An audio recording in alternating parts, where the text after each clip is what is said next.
Joining us now is Sheitan Atigarin with stories trending around the world. Hello, Sheitan. Good morning, Doctor. Looking dapper as per usual. Good morning. Good morning, Ayo. I'm loving you in yellow. Yes. A ray of sunshine.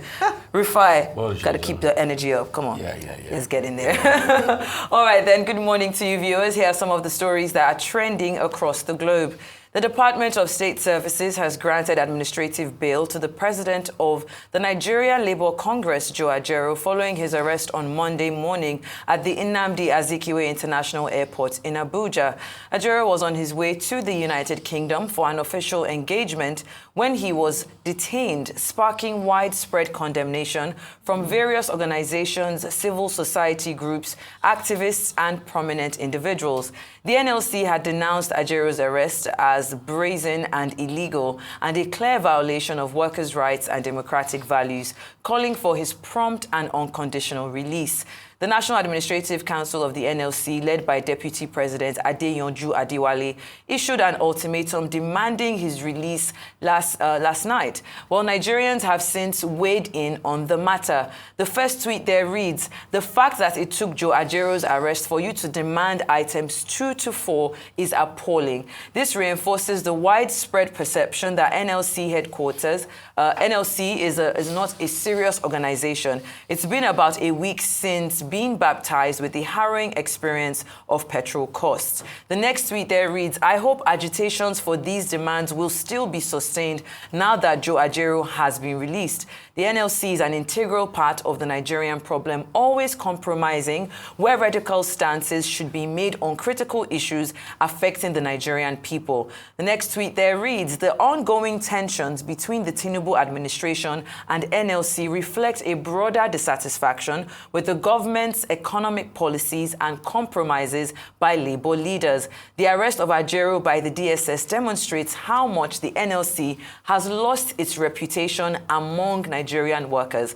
And the final one there reads, "But he was under investigation and asked to remain in the country. Why tempt fate by attempting to travel? Let him answer to any allegations and clear his name. This is the Tinubu era. He should manage it while we manage the 70K they offered us." Still on DSS, the operatives of the DSS took the control of the Abuja office of the Socio-Economic Rights and Accountability Project, SERAP, also on Monday. As the organization described as an unlawful occupation. SERAP has since called on President Bola Tinubu to direct the DSS to end the intimidation, harassment, and attack against the threat of arrest against its directors. SERAP also warned that failure to do so would attract legal actions both nationally and internationally. The invasion of SERAP's office followed the organization's call on Tinubu's government to reverse the recent increase in petrol prices and investigate the alleged corruption and mismanagement of the NNPCL. SERAP's Deputy Director Kolawale Oluwadare stated that the organization would not be silenced or intimidated by such actions. DSS is active. They're working. Two things. Yes. The first is Joe Ajero, NLC president. The narrative out there is that this is a case of intimidation as a result of the leadership role that Joe Ajero continues to play as president of the Labour Congress. Now, in November, he was arrested. That's November 2023, on account of what was alleged to be his intervention in the non-payment of salary arrears or salaries, as it were, in Imo State. Then, of course, on that occasion, you'll recall that he was brutalized. And then, most recently, he was also invited for questioning by the Nigeria Police Force. I think he was accompanied to the police headquarters by Mr. Femi Falana SAN, yes, by Deji Adeyonju, and by a number of concerned Nigerians who thought that his invitation by the police was a case, again, of intimidation. Now we have this third episode of he being arrested on his way to the United Kingdom to attend an invitation, to attend a meeting of the International Trade Union. Now, the story as established, and we have had Benson Ukpa, Head of Information of NLC, on this program. this morning, and the Boros Ushoma, is that, well, he was not told what his offense was. He had not been invited. Now, the story on the other side is different. So there's some confusion as to exactly what happened. What is certain is that he was arrested by the DSS, and according to him, in the report, the DSS, they grilled him over what they call terrorism financing. The police also went there and grilled him over what they consider to be his participation or his involvement either in the planning or actual action in the End Bad Governance protest in August. Now, they seized his passport. Mr. Ajaero, as Labour leader, of course, has received sympathy from Amnesty International. What we can say is that under President Tinubu's watch, we should not have any form of repression. People's rights should be respected. The other story that you brought up is the story of SERAP. SERAP is a leading NGO fighting for economic rights, transparency, accountability, noted for taking many cases to court. Now, what the DSS has said in that instance is that what they did was just a routine investigation. They sent 2 officers to the office. They say it's not a raid. They say it's not illegal. They say it's not unlawful, and that it is traditional. How traditional is it to just send officers to go and investigate without any prior notification? But you can be sure that SERAP, noted for the dynamism of his lawyers, has the capacity, to defend its rights. But generally, the umbrella point is that, look, it is not good, it is not democratic to have government intimidating voices of opposition, because that will contract the civic space. The civic space in this country needs to be expanded in the interest of all. All right, then.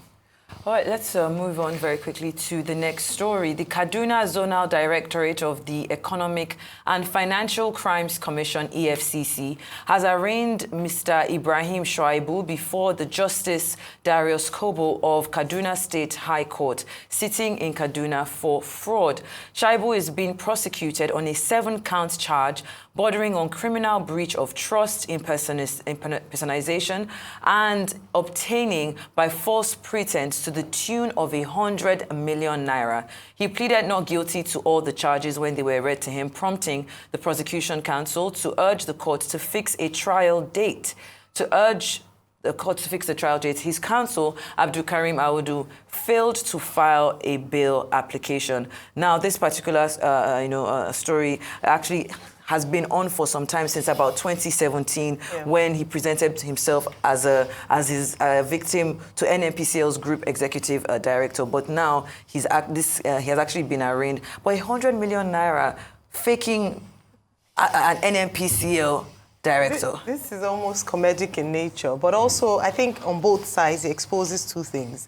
Number one, the greed and the falsehood of the man in question. I mean, let me say he's innocent until proven guilty, so let me not be too quick to say that the greed or innocence. He will have his time in court. He has pleaded not guilty, but the evidence as presented, or the story as presented by the EFCC, is that this young man posed as the group executive director of NNPCL, and his client had promised his client 2,000 liters of petrol, and that person had subsequently paid money into his account for it. It was when he didn't get the fuel or the petrol that he found, then he discovered that this person must be a criminal, and then he was picked up. On the other side is what happens when there's no transparency or order of things. For the person who patronized a group ED to expect that he could get, because of course most of the things must have been done under the table, to have been able to purchase that level of petrol is in itself. So the man, both of them, I don't know who is more greedy, who is out of both of them, because you wanted something, didn't go through the due process, and then you're upset. So it's Connie man at the end of the day. But this is the work of the EFCC, where we can see they've gathered enough evidence and they've taken him to court, and hopefully he would have his time in court and justice will prevail. And also, as a deterrent, what we've often called for is this. Not only do we see these criminals who are just trying to outsmart others. But even the bigger criminals, you know, earlier today we had brought up the question, and we mustn't forget people like the former governor of Kogi State, Yahaya Bello. We mustn't forget cases like that. We want to see big indictments. Yes. But, you know, when it's done well, it's not just the faces of men like Nuhu, Ibrahim, Shaibu that want to see the big ones who are stealing, you know, millions of treasures of Nigeria. That's what we want to see. But let's see how this pans out. Rufai. I mean, the case is very clear, as you wanted. The EFCC have done their investigation. Let's see how all of this pans out. But the truth is, and like Ayo said, there's an element of greed.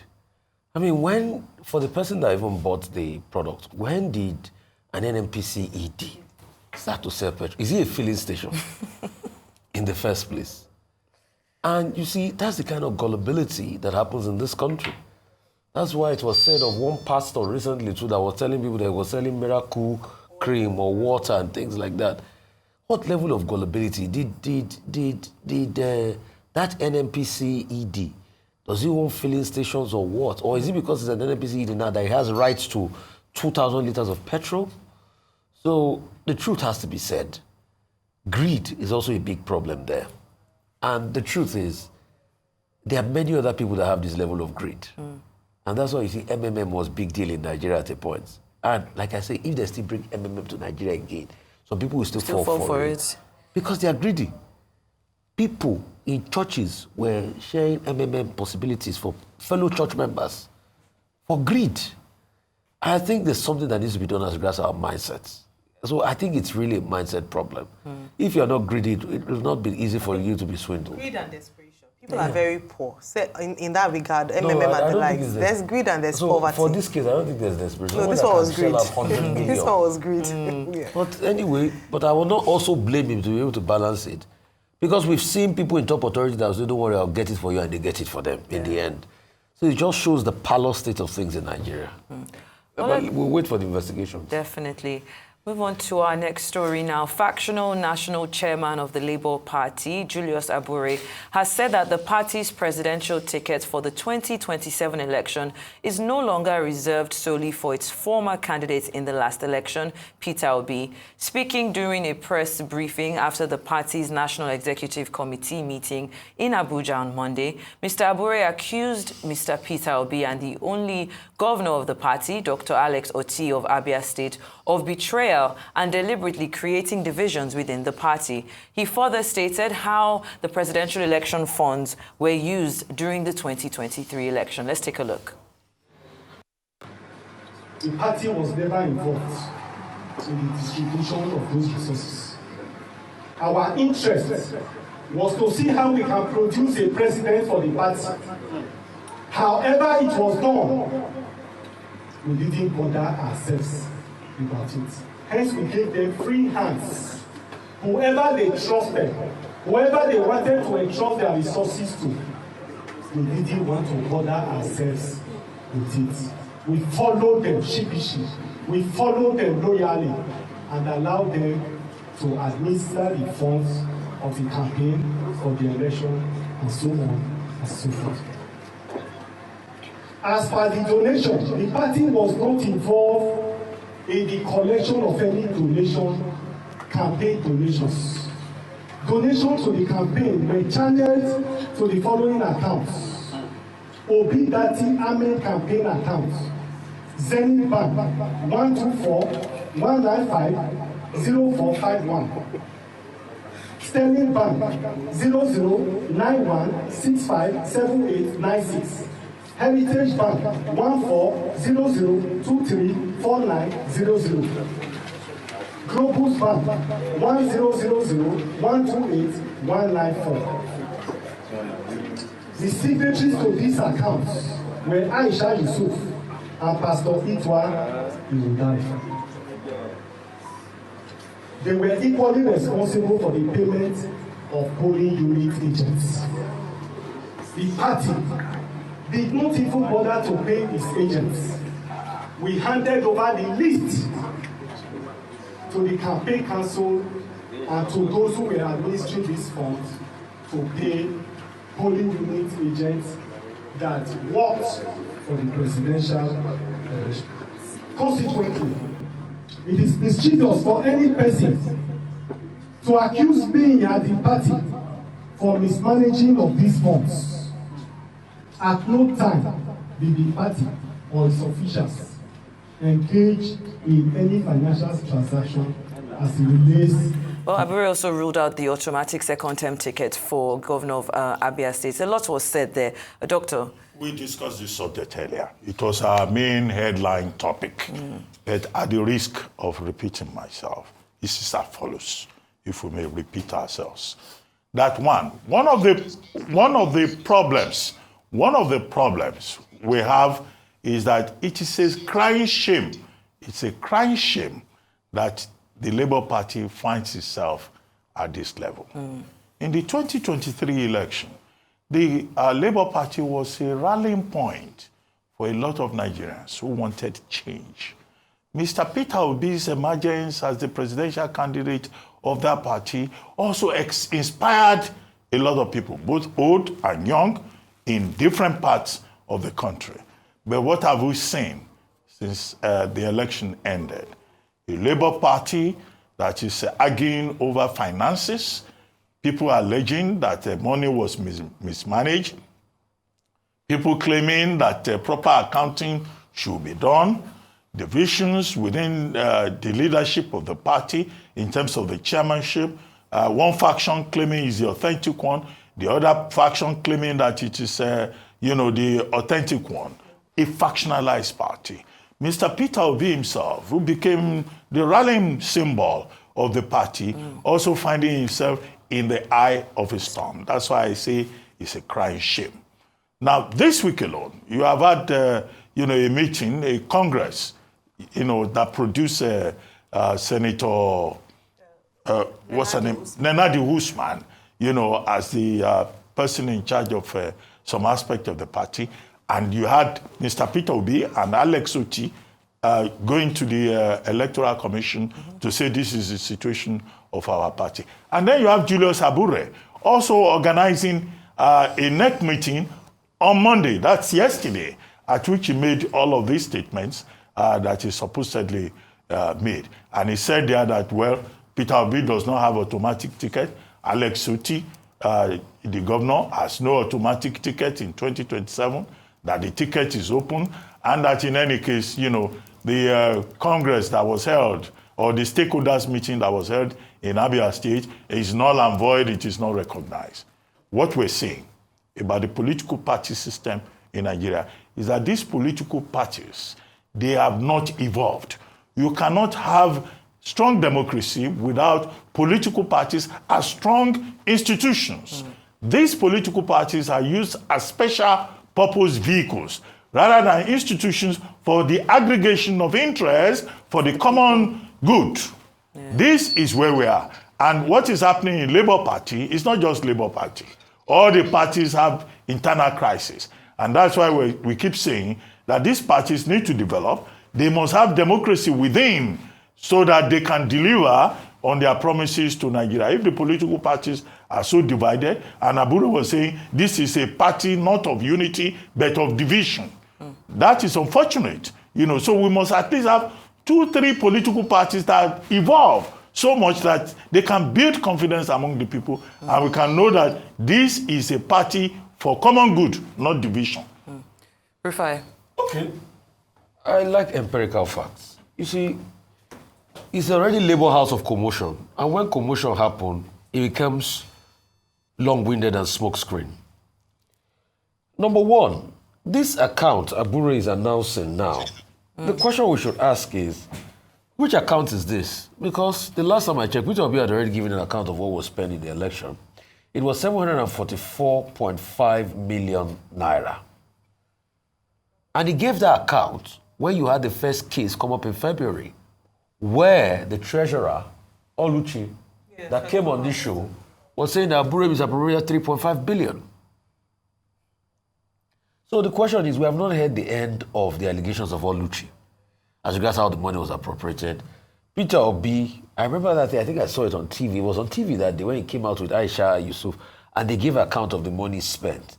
In fact, I think there's a story from here that was saying that Yusufu, who was giving the account of LP elections, said that the party received donations totaling 596 million naira from party supporters, including the obedient movement all across the country. He said, accountability, we raised 595 million in donations, including our Zenith Bank and Heritage Bank accounts. We also received 800 million from the candidate Peter Obi himself. Although some money came in a week to the election. So many people, and this was the storyline. Contrary to reports, Obi did not pay his polling unit agent. Yusuf said they were mobilized with 324 million naira. So the account had already been done. So which announcement is this? And does this also factor into the money and the allegations Oluchi was talking about 3.5 billion misappropriated? Because this Labour House of Commotion is very long. Also, if you now remember the case of Maria Labeke, the former chairman of Labour Party, interim chairman, that also came and had many allegations against Abure. Yeah. So we need to be able to get down, because you see, when a matter is confusing like this, everybody says all sorts of things. But we also need to be able to drill down the figures and know what really went on. I'd like you to, because we are running out of time. So for tweet and put on X, all the statement he said that the monies went through these particular accounts. Actually, when we were doing the Labour Party 1,000 challenge, 1,000 naira challenge, it went through the Labour Party campaign account. So that was money that came from people, from their supporters that went to their account. So just to say that some of those things that he said weren't factual. He had said all the monies went through, these Obidate campaign, Aisha Yusufu herself's campaign. So just to clear the air, but I don't think we've come to the end at all. Like we've said, we've had interviews here where we had people come from different sides of the divide saying that one person, Julius Abure till today, hasn't accounted for the money that he was accused of misappropriating. He came out with some papers the other day, but I think the people who donated deserve to know the truth. At the end of it all. INEC requires political parties to submit their audited accounts. I hope any of the political parties, has obeyed that particular regulation. We can check. But all this accounting within the party, you also submit your audited accounts to INEC. Many of the parties have refused to do so. We'll definitely continue to keep an eye on this story. That's all I have for you on What's Trending today.